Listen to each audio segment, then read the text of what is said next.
Oi, gente, eu sou Ingrid Rosa, estudante do Instituto Federal Fluminense, professora residente do Liceu. No plantão Enem de hoje, vamos ver questões do ciclo do oxigênio e fotossíntese. Esse conteúdo tem um pouco de ecologia, um pouco de química ambiental e um pouco de metabolismo vegetal, sendo que, no que se refere aos vegetais, a gente está vendo uma parte muito rasa de metabolismo vegetal, que o conteúdo de vegetais e tudo que se estende ao reino das plantas é muito grande. Então vamos lá. Primeira questão, não consegui achar referência dela, mas vamos. No processo de fotossíntese, observa-se a liberação do oxigênio para o meio. Esse processo é, portanto, fundamental ao ciclo do oxigênio. Todos os organismos abaixo fazem fotossíntese, exceto, então é para escolher o que não faz fotossíntese. Só que aí a gente tem dois problemas. Um aluno que não sabe diferenciar os seres vivos, de fato, ou seja, que não entende a diferença entre os reinos de seres vivos, que são as classificações, ele não consegue entender a diferença entre termos simples. E no caso, ele tem que entender o que é fotossíntese para saber se esse ser vivo faz. Então vamos direto para a explicação do ciclo do oxigênio. O que é o ciclo do oxigênio? É exatamente o que garante a ciclagem do composto oxigênio nos reservatórios, atmosfera, biosfera ou litosfera. A gente tem esses três reservatórios. E nos esquemas, como vocês podem ver, esse esquema até eu adaptei, porque não tinha muitas opções, é muito representado o processo de fotossíntese. Isso porque é muito ilustrado exatamente pelo fato de ser o principal, não o único, mas o principal processo de ciclagem do oxigênio, tá? Através da captação da molécula de gás carbônico, de CO2. Mas a gente tem que pensar o seguinte: a ciclagem do oxigênio é a mesma lógica da ciclagem do carbono, de qualquer outro. Além do fato da gente não ter que ter uma ordem para analisar, caso você não entenda o que eu estou falando, sugiro que você volte lá no ciclo do carbono. Qualquer molécula que tenha dentro da sua composição, da sua estrutura, o composto oxigênio, ela é suscetível a participar do ciclo do oxigênio, para que o oxigênio dentro da sua molécula retorne à natureza. O que eu estou querendo dizer com isso? Que aqui a gente está ilustrado como se somente o oxigênio atmosférico e o gás carbônico, que é o CO2, participassem desse ciclo, para poder liberar e renovar oxigênio para a Terra. Mas não, o ozônio, que é o O3, pode participar desse ciclo, afinal de contas tem oxigênio em sua forma. O dióxido de nitrogênio também pode participar desse ciclo, porque tem oxigênio na sua molécula, na sua forma, tá? Então, é uma regra. Outra observação essencial para vocês. Geralmente, quando a gente vê o ciclo do oxigênio, a gente só vê uma planta, um animal que respira o oxigênio que a planta libera, mas a gente não vê ambientes aquáticos nas ilustrações. Isso seria um erro, porque nos ambientes aquáticos, a gente também tem liberação de oxigênio. As algas, elas fazem fotossíntese, liberam mais oxigênio do que consomem, as cianobactérias, o fitoplâncton, então tem toda essa questão. E para finalizar esse conhecimento sobre esse ciclo, a gente tem que pensar, por que será que o ciclo do carbono está tão diretamente ligado ao ciclo do oxigênio? Por conta exatamente dessa ligação que os alunos muitas vezes interpretam errado. Porque quando você está analisando o ciclo do carbono, a sua pronúncia sempre é voltada para o composto de carbono. Aqui na nossa vaquinha, se fosse o ciclo do carbono, o carbono ele vai sair, entendeu? Através da respiração. Agora aqui, como é o ciclo do oxigênio, a gente não quer nem saber, entendeu? Para onde que o carbono está indo. A gente tem que focar no oxigênio. A gente vai falar, que o oxigênio entra na vaca através da respiração, mas ele também sai da vaca. Sai através do dióxido de carbono? Sim. Também vai ter o composto de carbono dentro dessa molécula? Sim, mas o nosso foco é o oxigênio dentro do ciclo do oxigênio. E o surgimento do oxigênio é exatamente devido à estrutura da Terra primitiva, que tinha muito gás carbônico, que é o CO2. Por isso que tem essa ligação.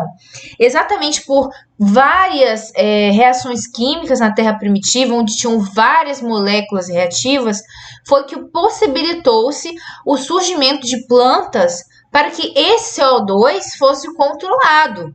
Então, é fato que para que houvesse vida na Terra, houve um excesso de CO2, assim tendo as primeiras plantas onde internalizaram esse carbono para que houvesse a solta, né, de oxigênio na Terra. Por isso que eles estão tão ligados.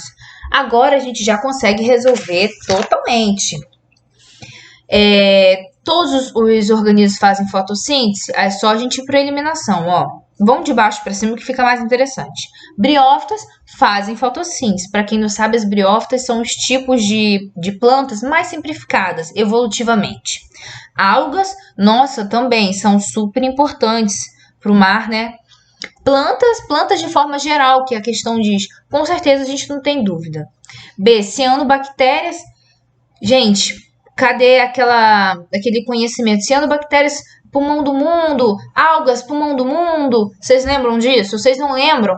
Comecem a pesquisar sobre isso, porque é até um termo errado falar que a Amazônia é o pulmão do mundo, porque na verdade a maior quantidade de oxigênio que entra em rotatividade na Terra sai exatamente de seres vivos que estão em ambientes aquáticos. Então só nos restou a alternativa A, aonde aqui nós temos os protozoários, que são parasitas em grande maioria, em que eles não vou falar que eles respiram, mas eles pegam para si oxigênio através de difusão.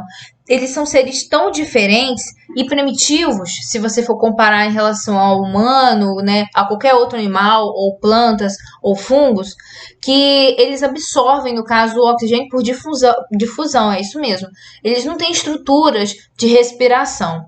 Vamos para a questão 2, Enem 2011. Certas espécies de algas são capazes de absorver rapidamente compostos inorgânicos presentes na água, acumulando-os durante seu crescimento.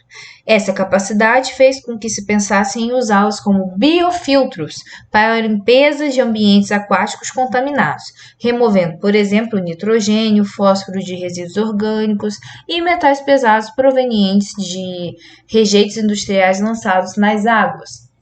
Na técnica de cultivo integrado, animais e algas crescem de forma associada, promovendo um maior equilíbrio ecológico. Aí aqui a gente tem a nossa referência. O foco da questão é a utilização da técnica de cultivo integrado de animais e algas representa uma proposta favorável a um ecossistema mais equilibrado. Por quê? Então, galera, a gente tem que deduzir primeiro. Só pela entonação da sua leitura já te ajuda a deduzir o porquê que esse sistema integrado é vantajoso. Porque dentro da nossa dedução, a gente tem que achar uma alternativa que se encaixe dentro do que a gente chegou. Então, vamos lá. A alga, ela está ali exatamente para descontaminar, digamos assim, para aliviar aquele ambiente aquático. Então, ela vai remover conteúdos. Então, vamos para pensar em que a alga pode servir para o animal. Para o ambiente, ela despolui. E para o animal, ela pode fornecer oxigênio para ele respirar ou alimento. Sabendo que essa questão é do ciclo de oxigênio, a gente só precisa achar uma alternativa que corresponda à nossa dedução. Então, vamos lá. A. Os animais eliminam metais pesados, que são usados pelas algas para a síntese de biomassa. Então, a gente já sabe que não são os animais que eliminam esses metais. São as algas que foram postas lá para eliminar. Então, alternativa removida. B.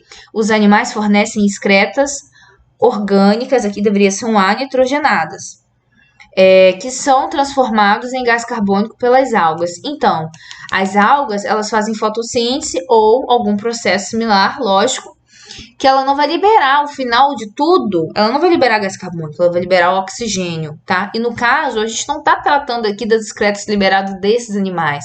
As excretas, as questões tóxicas, são questões que são vindas de indústria, de forma geral, que as águas foram poluídas por algo que não seja natural. Logicamente, não é excreta de animal.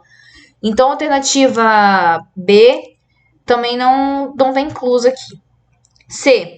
As algas usam os resíduos nitrogenados liberados pelos animais e eliminam gás carbônico na fotossíntese. Opa, a mesma coisa que está errado na B, está errado na C. A alga não vai dispersar gás carbônico. D. As algas usam os resíduos nitrogenados provenientes do metabolismo dos animais e, durante a síntese de compostos orgânicos, liberam oxigênio para o ambiente. Bom, parece certo. Vamos continuar a letra E. As algas aproveitam os resíduos do metabolismo dos animais durante a quimiossíntese dos compostos orgânicos, liberando oxigênio para o ambiente. Agora a gente ficou entre a alternativa D e a alternativa E. E uma observação é que, por mais que o contexto base se dê em cima dos rejeitos industriais, dos poluentes industriais, todas as alternativas tratam dos resíduos, dos rejeitos, dos metabólicos dos animais. Então, assim, a nossa base, ela serviu para a gente entender qual é a função das algas, mas o contexto que ela usou para perguntar é exatamente o cultivo integrado, da união entre o animal e a alga. Olhando a resposta, a gente sabe que é a D.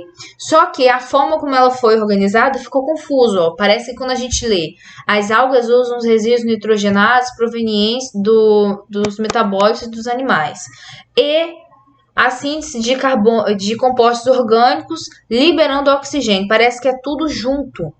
Parece que a alga pega esse resíduo e já transforma em compostos orgânicos e já libera oxigênio, consequentemente, e não é assim. Então, o que acontece? Nesse processo chamado de quimiossíntese, que é diferente de fotossíntese, a água em questão, ela vai ter uma substância inorgânica reduzida que vai interagir com o oxigênio. O mínimo de oxigênio esse local tem que ter para isso acontecer. Assim, essa substância, que no nosso caso aqui são resíduos nitrogenados, ela vai ficar oxidada, restando uma energia nessa reação. Essa energia que vai participar da reação que vai, de fato, fazer a síntese de compostos orgânicos. Se você for parar para pensar, olha essa reação aqui embaixo. Ela é basicamente a mesma reação que você encontra na fotossíntese, onde você tem gás carbônico mais água, gerando matéria orgânica, que é a glicose, água e oxigênio também sendo liberado. Só que, o que muda nessa situação? Por que essa segunda reação não é fotossíntese? Exatamente porque a energia utilizada na reação é diferente. Na fotossíntese é utilizado a luz oriunda do sol, os raios fora da Terra. Aqui não. Aqui na quimiossíntese a gente não tem essa energia solar. A gente tem uma energia de outra reação que é utilizada para a reação de formação de síntese de compostos orgânicos. E quando a gente fala resíduos nitrogenados, exemplo, a gente poderia ter esse tipo de questão lá no ciclo do nitrogênio, para vocês verem como que está tudo integrado. Eu vou botar aqui agora um exemplo para vocês entenderem bem o que a questão está falando. Ó. Aqui em cima a gente tem a fotossíntese. Daqui para baixo a gente tem quimiossíntese. E é exatamente o que a alternativa tentou dizer, só que escreveu mal. Parece que isso tudo aqui é uma coisa só. A planta já vai lá, pega o resíduo, faz matéria orgânica, libera oxigênio. Não, é um passo a passo. Existe aqui o substrato inorgânico, a substância, e através de um processo ela vai ser oxidada. A liberação de energia dessa primeira reação é a energia que vai intervir na reação de quimiossíntese, que é exatamente a criação dos componentes orgânicos, que é a glicose, o oxigênio e a água. Aqui a gente tem uma reação balanceada. Já a fotossíntese, a gente não tem uma energia oriunda de outra reação, oriunda de uma oxidação, Nada disso. Na fotossíntese, a fonte energética é exatamente a luz. E por que esse tipo de questão é importante? É exatamente para a gente entender que não é só a fotossíntese que está lá no ciclo do oxigênio. Não! E se vocês perguntarem assim para mim, professor, então qual é o erro da alternativa E? Porque para mim fala a mesma coisa. Tá falando aqui, ó, que as algas aproveitam os resíduos do metabolismo dos animais, sendo que aqui também fala que aproveitam os resíduos nitrogenados, que não deixa de ser um metabolismo, mas o erro da alternativa é o seguinte, ó. Logo aqui ele fala: durante a quimiossíntese dos compostos orgânicos. E não é assim. Na quimiossíntese, os compostos orgânicos são o resultado da reação, entendem? Ó, aqui, tá vendo? Compostos orgânicos, glicose, tá? Então, a quimiossíntese dos compostos inorgânicos para formar compostos orgânicos para esse ser vivo poder utilizar. Vamos para a terceira questão. Questão um pouco até antiga, mas é interessante. Uma semente de roseira plantada num vaso com 2 kg de terra se transforma em 2 anos em uma planta de 800 gramas. Esse aumento de peso deve-se principalmente à absorção de... Então, beleza, gente. Primeira coisa, nós vamos ler as alternativas para saber se a gente precisa trabalhar com os valores 2,8 kg, ou se isso aí foi só uma introdução, só para confundir mesmo, porque às vezes o aluno bate o olho em números e já pensa assim, meu Deus, eu tenho que fazer cálculo, desisto. Entendeu? Vocês não podem pensar assim. Analisando as alternativas, a gente vê que não tem nada a ver, isso aí foi só uma informação esporádica. O que a questão quer saber de fato é o que é que fez, que composto, que molécula, o que fez essa planta conseguir crescer, conseguir se desenvolver.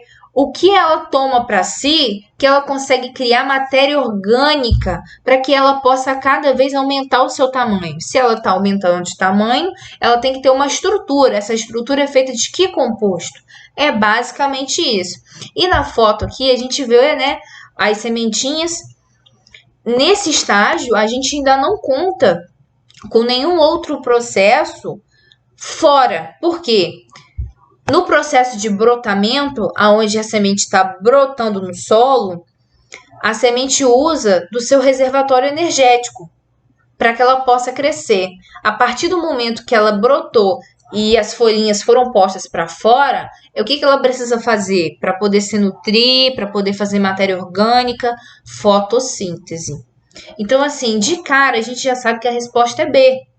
Porque, olha só, esse aumento de peso deve-se principalmente à absorção de gás carbônico, porque é através dele, no processo de fotossíntese, que elas assimilam o carbono. E as plantas, assim como nós, têm o carbono como o principal componente estrutural de todas as suas moléculas, que compõem as suas divisões, de toda a sua fisiologia. Se você for ver lá em química, as moléculas de nós mesmos, dos humanos, vocês vão ver que as bases das moléculas, as classificações estruturais, é tudo baseado no carbono, no composto carbono.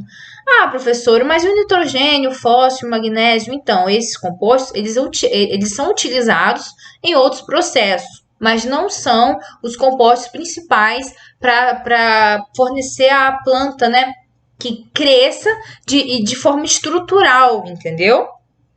E no caso, a alternativa A, ela é de fato a matéria orgânica, sendo que a matéria orgânica é o resultado da incorporação, não sei se seria a palavra certa, da assimilação, falando melhor, do carbono. Sabendo que a resposta da 3 é B, a gente só precisa entender como de fato se dá o crescimento da planta. Cara, é igual a nós. O que a gente faz? A gente se alimenta para poder ter glicose, por isso que a gente ingere alimentos, e a gente também respira para poder obter oxigênio para as nossas mitocôndrias, para acontecer todo o processo, para poder produzir o ATP e a gente ter energia para levantar da cama, para poder fazer exercício. A planta, ela faz isso tudo de uma forma integrada. E como ela não pode comer, como ela tem que produzir o seu próprio alimento, por isso que ela é um ser autótrofo. Então, a gente tem aqui a energia luminosa e ocorrendo a fotossíntese no cloroplasto através da energia luminosa e gás carbônico mais água, a gente tem a formação da glicose, que é o componente orgânico, e a liberação do oxigênio. Beleza. Grande parte desse oxigênio vai para o meio externo e um pouco desse oxigênio tem que ir para a mitocôndria. Gente, porque senão não tem como ela respirar. Da mesma forma que nós humanos precisamos de oxigênio como aceptor final da nossa mitocôndria, para que ocorra o salto de elétrons dentro da mitocôndria e assim formando o ATP, ela também precisa. E glicose, para que ela possa fazer as reações metabólicas e estruturas orgânicas para ela poder se sustentar, entendem? Então, pense na planta da mesma forma como você pensa em você. Você tem necessidades vitais, a planta também tem. E é exatamente esse ciclo entre a planta e nós que permite esse equilíbrio, tá? E a quarta questão. No bloco superior abaixo são citadas duas estruturas presentes no cloroplasto. Já no inferior, ou seja, no de baixo, características dessas estruturas. Associe adequadamente o bloco inferior ao bloco superior, ou seja, ele quer que a gente enumere de acordo com a nossa primeira opção, que é o bloco superior, onde fala que 1 é correspondente à estrutura chamada tilacoide, 2 é correspondente ao estroma. Ele quer que a gente preencha aqui essa característica que é feita no 1 ou no 2. Essa outra característica, processo, é feita na estrutura 1 ou 2. E de acordo com a nossa assimilação, a gente tem que marcar uma estrutura na ordem da assimilação. E assim, galera, não tem como a gente assimilar nada se não tiver o conhecimento concluído na nossa cabeça de aonde e como acontece cada processo desse. Então, eu já vou pular direto para a resolução. Independente da gente saber se a resposta é A ou não, como a gente já sabe, aqui a gente vai ter a ilustração da organela com seus componentes e o tilacoide e o estroma. O tilacoide é a parte mais firme dessa organela, é onde estão os pigmentos.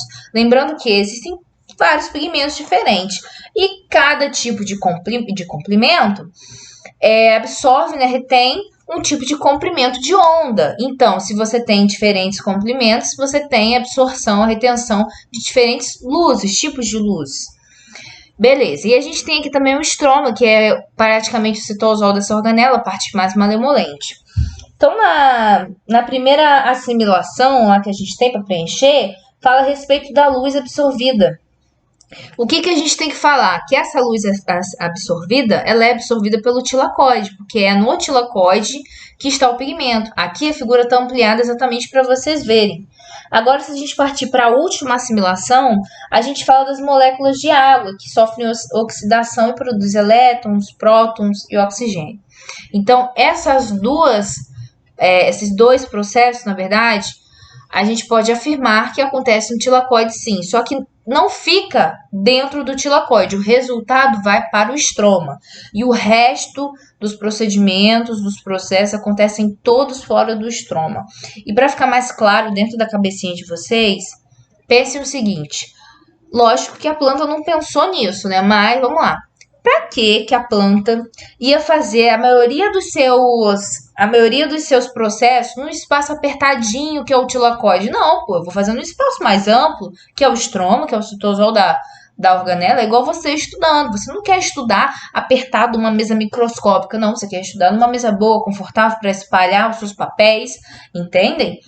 Mas a estrutura do tilacoide não deixa de ser importante, porque é nele que acontece o salto de prótons, de fótons. Eu acho que é próton ou fóton, não sei se eu estou falando a palavra correta, mas a gente vai ter uma aula de aprofundamento em tudo isso, tá? Então, ele não deixa de ser importante. Aí, agora, no que se refere às enzimas que catalisam a fixação de gás carbônico, aí sim, a gente já pode também afirmar que é feito no cloroplasto, porém na parte do estroma. A gente tem aqui, ó, formação de ATP, porque ela precisa de energia, e o gás carbônico, aonde através do ciclo de Calvin é formado a matéria orgânica, tá?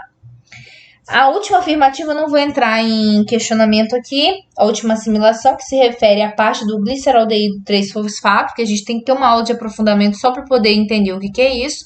Então, por hoje é só. Eu espero que vocês tenham entendido.